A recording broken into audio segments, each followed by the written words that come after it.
Where's the banner? Oh, there it is. I can't see the banner. Right, okay.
Just shows everybody's out. Thank you.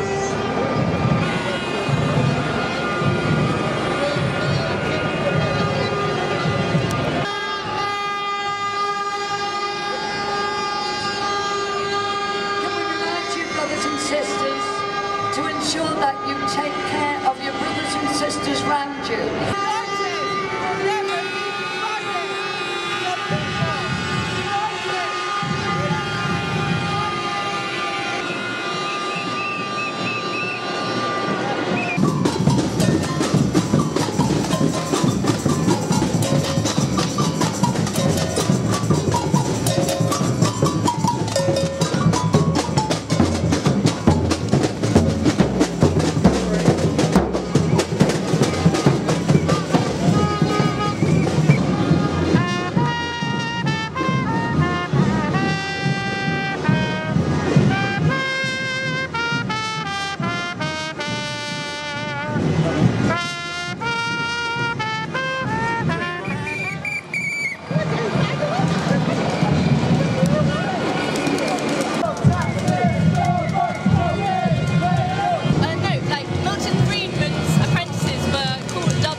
Say that again. Milton Friedman's apprentices were dubbed the Chicago Boys.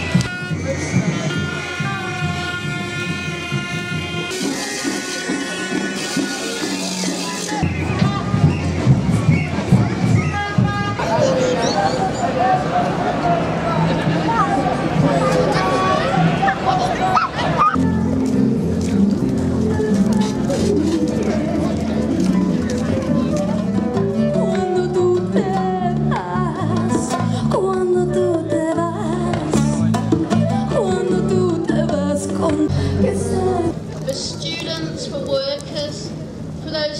struggling to find work, for retired people who've contributed all their lives. I can't begin to think of a future that writes off so many young people, that a country, a G8 country like our own, can't afford a decent, cohesive, coordinated NHS there when we all need it and free at the point of need. And bear in mind one small but very important phrase. It appears at the beginning of the NHS Constitution, which is a legal document, and it says the NHS belongs to the people.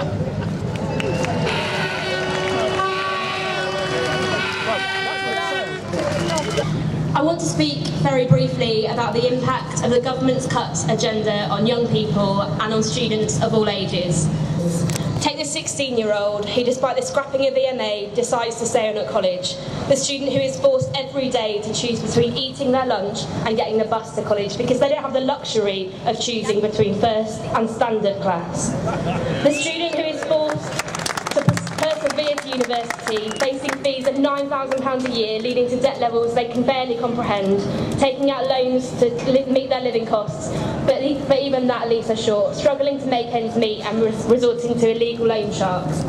We've come together today to say we will not accept this miserable vision for our future. We've come together today to stand up for ourselves and for each other. Today we are here to stand up for the alternative we know is possible. Friends, every last one of you marching today believe in one thing more than any other: justice. You couldn't sit at home while injustice and exploitation are closing in on us wherever we look. When you get home tonight, home to every corner of our nation, tired but exhilarated, weary but filled with pride, when you see the vast, defiant crowd speaking with one voice, I beg you to remember this. For every one of you who marched today, a seriously ill or disabled person will lose the disability living allowance they rely on to live with dignity and a little security. I'm delighted to share a bit of news with you. I've just been handed some information backstage. The police have told us that already there are over 100,000 people here today, and more are coming in. A fabulous achievement. Well, we're marching for our future. We're marching for a Britain that we know we can have. A Britain of full employment. A Britain of social justice. A Britain where money is spent properly to care for our elderly and for our sick. And a Britain that gives hope to our young people. A Britain that leads to the alternative that we are fighting for, that alternative of jobs and growth, to make certain that we have an economy and a society that puts people before profits. The problem is that it will get worse. When the horrific welfare cuts bite in April, the situation will be even worse. But we should take heart from this demonstration today, because we represent millions and millions of people, ordinary working people, the 99% who want an alternative, who know that there is an alternative. But sisters and brothers, you know and I know that we won't get what we want simply by asking. That's why last month at the TUC, a motion was passed calling for the TUC to consult on a general strike.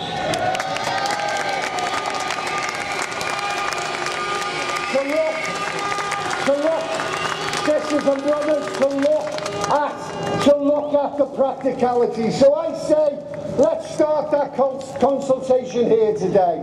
Are you prepared to take strike action to save our communities? Sisters and brothers, are you prepared for a general strike? Let's see a show of hands.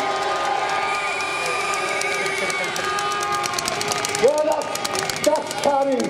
Sisters and brothers, us have the courage so that we can rise like lions and fight for a better world. Good luck.